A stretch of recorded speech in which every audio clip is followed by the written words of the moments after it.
যে টাকা জমায় এবং বারবার গণনা করে, তার জন্য কিন্তু দুর্ভোগ। বুঝতে পারছেন? তো এখন আমি টাকা গুনতেও ভয় পাই, বুঝছেন? আমি টাকা গুনিও না সেজন্য বেশিরভাগ ক্ষেত্রে। হ্যাঁ, কাউকে দিতে হবে, গুনে দিতে হবে, সেই ক্ষেত্রে যেটুকু আছে এটুকু। দ্বিতীয় আরেকটা বলি, অনেক জায়গায় কিন্তু কোরআনের আয়াত আছে যে দুনিয়ার সমস্ত জিনিস আল্লাহ পাকের।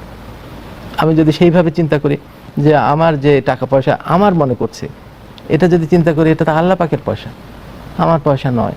এখান থেকে আমি এইটুকু খরচ করতে হবে যেটুকু আমার দরকার। আমার ক্ষুধা লাগছে, ক্ষুধার জন্য এইটুকু দরকার, আমি এইটুকু খরচ। আমার পোশাক দরকার, এইটুকু দরকার। আমার চলার জন্য এটা দরকার, এটা করছি। বাকিটুকু কিন্তু আল্লাহ পাকের, এটা আমার টাকা নয়। যদি আমি এইভাবে চিন্তা করি, তাহলে আপনার অতিরিক্ত আর্ন করতে হবে। অতিরিক্ত আর্ন করে লাভ কি? কারণ this is not your. Suppose একটা এক্সাম্পল বলি, একটা হসপিটালের একজন ক্যাশিয়ার, সে টাকা নিচ্ছে রিসিপ্ট দিয়ে দিয়ে, সে কি মনে করে এই টাকা আমার? সে তো মনে করে যে টাকা তো হসপিটালে, সে 2 টাকা বেশি আসলেও হসপিটালে কিছু আসে যায় না, কম আসলেও কিছু আসে যায় না। ইন দিস ওয়ে যদি আমি চিন্তা করি, আমার যত ইনকামই হোক এগুলো সবই আল্লাহ পাকের। আমি এখান থেকে আমার যেটুকু দরকার সেটুকু অ্যালাউ করছে। আল্লাহ পাক বলছেন খাও, পান করো, অপচয় করো না। তো অপচয় করতে নিষেধ করছেন। দেখেন, যদি আমি এই মেন্টালিটি থাকি, একটা কল থেকে পানি পড়ে যাচ্ছে, আল্লাহ পাকের জিনিসটা নষ্ট হচ্ছে, এটা বন্ধ করে দেবো। তো এই ধরনের জিনিসগুলি যদি আমি মানে মাইন্ডটাকে সেট আপ করি, তাহলে আপনার অর্থের প্রতি অত আকর্ষণ থাকবে না। অনেক জিনিসকে সেভ করারও চিন্তা করবেন।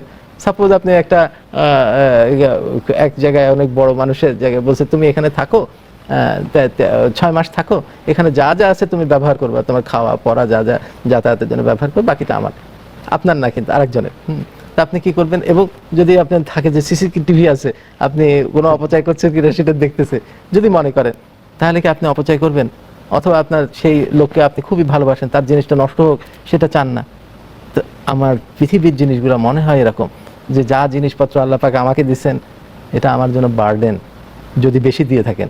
কারণ হলো এটাকে সঠিকভাবে খরচ করার দায়িত্ব দিয়ে দিয়েছেন আপনাকে।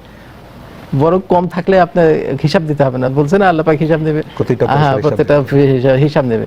তা আমি এই জায়গায় বিলাসিতার, আমার ভালো লাগে না বিলাসিতা থেকে অ্যাভয়েড করতে হবে। যে টাকাটুকু দিছে, যে টাকাটুকু আসছে, মানুষ মনে করে এটা আমাকে আল্লাহ পাক দিছে, এটা আমাকে খরচ করে দিছে। আমার কিন্তু মনে হয় না। অনেকে কিন্তু বলে না, অনেকে নামাজি, আমার এক বন্ধু একদিন বলছে এই টাকাগুলি তো আসলো, এখন কি করব, এটা দেখি এবার একটু ইউরোপ আমেরিকা ঘুরে আসি, হতে পারে আমার হয়তো ফ্ল্যাটটা এটা ভালো লাগতেছে না, একটা চেঞ্জ করি। তো এরকম আমার মনে হয় না টাকাটা এই জন্য দিছে। আল্লাহ পাক দিছে এই জন্য, দেখতে চাচ্ছে how I am using this মানি, আমি এই টাকাটা কিভাবে খরচ করি, সেটাই আমার পরীক্ষা চলছে। আমি মনে করি যে এই কারণে দিয়েছেন। তো এইভাবে যদি চিন্তা করা যায়, তাহলে কিন্তু আপনার লাইফ একটা দিক নির্দেশনা পেয়ে যাবেন যে আমাকে এটা করতে বলা হয়েছে। এটা যদি এক্সেস টাকা আসে, আমি যখন আমার এখনকার লাইফে ভালো কাজের ডেফিনেশনটা কি, দেখেন কোরআন শরীফে কিন্তু খুব ডাইভার্স, কথাগুলি ডাইভার্স, যে ভালো কাজ করে। ওখানে কিন্তু বলা নাই যে মসজিদ মাদ্রাসা করে।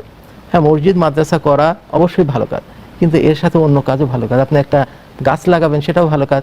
একটা রাস্তা বানাবেন, সেটাও ভালো কাজ। একটা পুকুর দিয়ে দিচ্ছেন, সেখানে জনগণ অনেক উপকৃত হবে, সেটাও ভালো কাজ। এখন আমার জন্য কোনটা ভালো কাজ? আমি একজন ডাক্তার, আমার জন্য ভালো কাজ আমার চিকিৎসাটা যাতে সবচেয়ে বেশি মানসম্পন্ন হয়।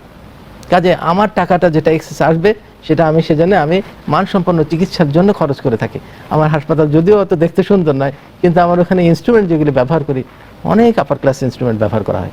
আমার ওখানে যে ডায়ালাইসিস করা হয়, ডায়ালাইসিস নর্মাল মেশিন তো আছেই 3-4 ব্র্যান্ডের। তারপরে স্লেট ডায়ালাইসিস, সিআরআরটি মেশিন বোধহয় ঢাকা শহরে অল্প কয়েকটা হসপিটালে আছে, কিন্তু সেই সিআরআরটি মেশিন যেটা প্রেশার কমে গেছে, আইসিইউতে একটা খুব